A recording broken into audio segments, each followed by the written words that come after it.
Bruchim Aboim. I'd like to welcome you to our home. Again, thank you for attending.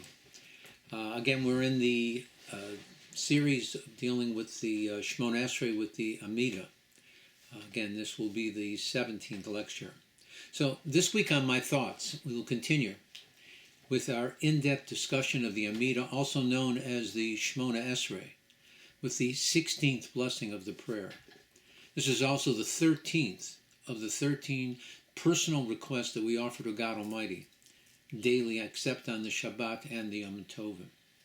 Our sages tell us that the beginning is always connected to the end. Now, the first of our requests was for knowledge. Ata chonein la'adam das. You bestow on man knowledge. We pray that through these 13 requests, God, our Father in heaven, will take care of all of our needs, both those that are physical and spiritual. The first of the 13 requests consisted of 67 letters. The number 6 plus 7 equals 13. Again, this is the 13th request. There are also 17 words in the first request. 17 is the gematria, the numerical value of the Hebrew word tov, which means good. It is good to know what to ask for and not waste our time and efforts on the trivialities of life. 13, the number, is not a random number in Judaism. When we pray to God for forgiveness, we recite what we call the Yud Gimel Midas Orachamim, the 13 attributes of mercy. The Torah is expounded by means of 13 principles. A young boy who reaches the age of culpability at the age of 13, he is now a man, and can be counted for a minyan, a quorum of 10 men. The Rambam lists 13 principles of faith. They have been condensed into what we call ani mamins, which means I believe statements. Moshe Rabbeinu, Moses our teacher, wrote 13 Sifrei Torah scrolls, on the day that he died. The names of our forefathers, Abraham, Yitzchak, and Yaakov, consist of 13 letters, as do the names of our four mothers, Sarah, Rivka, Rachel, and Leah. Then 13 plus 13 equals 26, which is the gematria, the numerical value of God's ineffable name of mercy, what we call the Yud Kei Vav Kei. The Shulchan Aruch, Orach Chaim, rules that when one prays the Amidah, they should have permission to add personal requests for something that is within the same theme of the blessing that they are reciting. For example, health issues during the 8th blessing, financial assistance during the 9th blessing, and so on. Now, this 13th request is unique amongst all the other requests in the Amidah. Its theme is universal, an acceptance of all of our prayers. That being the case, one can ask for anything that they desire, whether material or spiritual. Yet the Aros Devash states that nothing is too petty to bring to God's attention in prayer. He said, all that is necessary is that one must pray with sincerity from the depths of their heart. The prayer begins with the words, Shema Kolenu Hashem Elokeinu. Hear our voice, Hashem our God. The Hebrew word Shema means much more than to hear. Really what it alludes to is comprehension. Much like the only prayer that we recite daily that is Torahic, the Shema Yisrael. Hear, O Israel, the Lord is our God, the Lord is one. Serving God Almighty is not a hearing test. It is not dependent on how sharp your hearing is. It's dependent on how well you comprehend what it is that God Almighty expects you to achieve in your lifetime, your personal mission. As you read in the portion of Yitro, the portion opens with the words, V'yishma Yitro, and Yitro heard. Well, guess what? Everyone heard about the exodus of the children of Israel from their oppressive slavery in Egypt. Everyone heard about the nation crossing the Sea of Reeds on dry land, while the Egyptian army, which was pursuing them, were drowned in the same sea. Yitro did more than hear. He comprehended the special relationship that existed between God Almighty and the Jewish nation. He not only heard, he reacted. He understood that he had no choice but to convert and become one of God's chosen people. He could not he could have accepted God while he was in his own home, but he realized that it was imperative for him to travel and to join his son-in-law Moshe and the Israelites in the desert of Sinai. Now the word Shema is spelled with the Hebrew words Shin, Mem, Ayin, which form two acronyms. If you spell it forward, it forms the words Su'u Morim Einechem, which means lift your eyes up to heaven. And when spelled backwards, it reads Ol Malchut Shemayim, again, which means to accept the yoke of heaven. So the word Shema really reaffirms our connection to God Almighty, our Father in heaven. Now, the words Shema Kolenu are connected with Yitzchak, our father. He said in the portion of Toldot, when he blessed his son Yaakov, Kol Yaakov, that the voice is the voice of Yaakov, which is an allusion to the power of a Jew, which is prayer. As God's firstborn child, we occupy a very special place in God's heart. God's greatest desire, like any loving father, is, as it states in the first line in the opening paragraph of the Shema Yisrael, V'ahavta es Hashem Elokecha, and you shall love the Lord your God. God Almighty wants us to serve him, but in addition, he desires that we do so with love. Now, love can really only exist where there is awe, a realization of how fortunate we are to be able to share a loving relationship with our benevolent Father in heaven. Our greatest strength is that relationship that exists between a Jew and his Creator. It is not based on merit. God, like any loving Father, just wants us to succeed. Now, the children of Israel were not redeemed from their oppressive slavery in Egypt because of merit. They had fallen to the 49th level of impurity. If not for God's benevolence, they would have descended into the abyss and would have been lost forever. What saved them was when they, Yitzhak el Hashem, when they cried out to God. The cry of a child cannot be ignored by any loving parent. This is our strength as individuals and as a nation. When we cry out to God our Father, we will never be turned away. As David HaMelech wrote in Psalm 66, in truth, God has heard. He has hearkened to the sound of my prayer. He has hearkened to the sound of my prayer. He stated, it was not the words of my prayer, but the sound of my prayer, its ring of truth and sincerity that aroused God's compassion.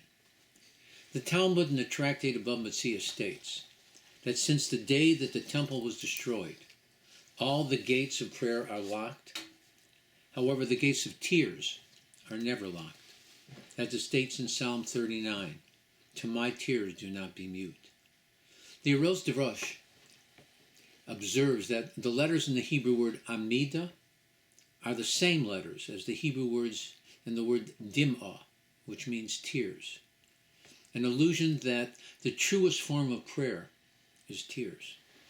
The combination of tears and prayer can be compared to the medicine that is prescribed by a physician who is a specialist in his field. You know, I was once giving a lecture in our synagogue, and a child began to cry.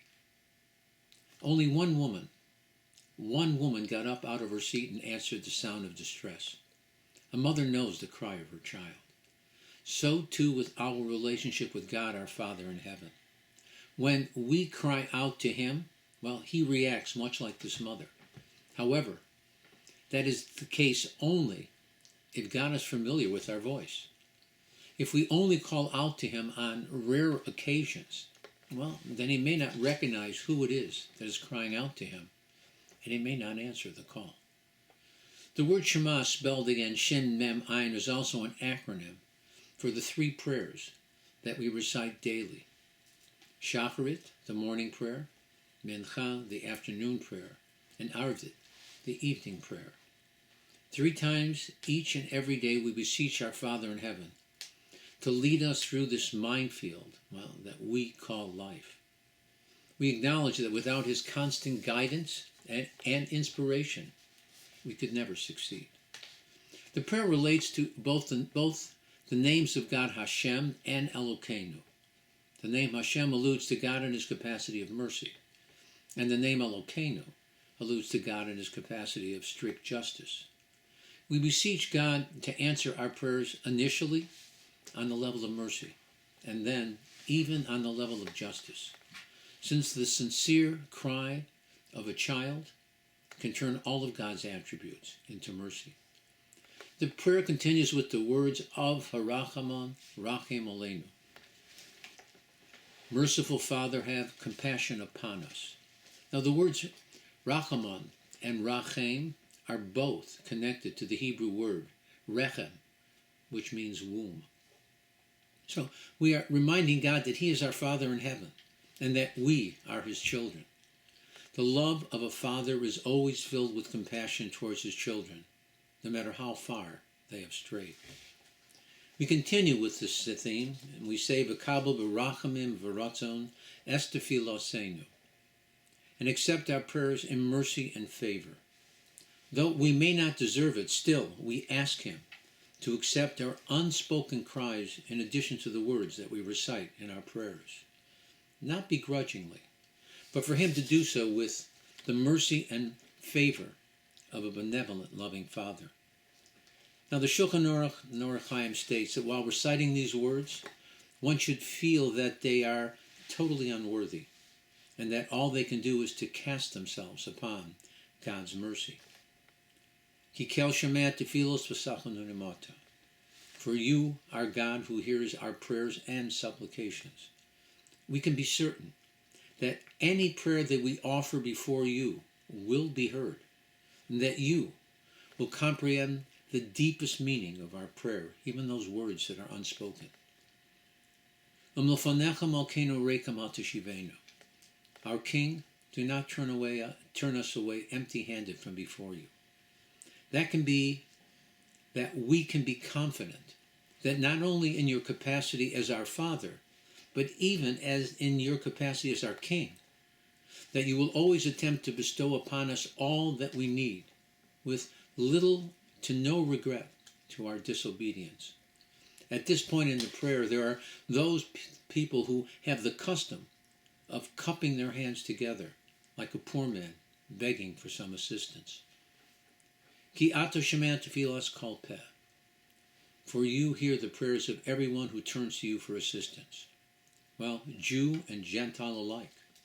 Though we occupy a special place in God's heart, every person that exists on this earth today was created b'tselem Elokim, in the image of God, and has the right and the privilege to turn to the Creator for assistance in navigating the travails of their life. Reb Baruch of Mizabus said that a person should pray from a place of deep regret and humility, concentrating on all their words. Nonetheless, God Almighty hears all of our prayers, even if the words emanate from the mouth and not from the heart. The prayer ends with the words, Blessed are you, Shomea Tefillah, who hears our prayer. We thank him for not only listening to our prayers, we thank him for understanding what it is that we really need. More often than not, even more than we realize ourselves, only he knows what it is that we truly need. Rabbi Levi Yitzchak of Barditchev stated, when you hear a baby crying or saying nonsensical gibberish, you may not understand what the child wants. But as parents, well, they are sensitive to the sounds and they do understand what each sound means. So too is our relationship with God, our benevolent Father in heaven. Though we may not articulate our needs properly, he is able to look into our hearts and answer even those prayers that we cannot express with words. A parent can decipher the cries of their beloved child. We need to know with complete certainty that all the prayers that we offer to God Almighty, our benevolent Father in heaven, are answered. The fact that we don't always receive what we request doesn't mean that we weren't answered. There are times that the answer is just no. Other times, the answer may be not yet. In reality, the greatest prayer that we can offer to God Almighty is please give us whatever we really need, whether we realize it now or not. There are many times in life that what we originally thought was a negative turns out to be a true blessing. We need to know with complete certainty that everything that happens to us in our lives, everything, is gamzu l'tova, that everything that happens is for the best. Bottom line, no sincere prayer offered to God, our benevolent Father in heaven, is turned away. So let us all pray for the victorious end to the war in the Middle East, with the defeat of Iran and all of its proxies. And may the revolution and current upheaval in Syria be seen as one of the final pieces in the jigsaw puzzle that we call the coming of the Messiah. Let us pray for the release of all the hostages and their safe return to their families. May God Almighty cure all the sick and injured, comfort the mourners, and return all of our brave IDF soldiers safely home, led by Mashiach Tzidkenu, quickly and in our time, and let it be now. Again, let me thank you for attending. Again, God should bless you and yours with health and happiness, safety, all that's good. Again, let me ask you once again that if you have not done so, please subscribe, push the like button, and try to share with your friends. They too may find it interesting and informative. Again, hopefully this will help you in your connection to God Almighty, our benevolent Father in heaven. God bless, be well, and Shabbat Shalom. Again, thank you for attending.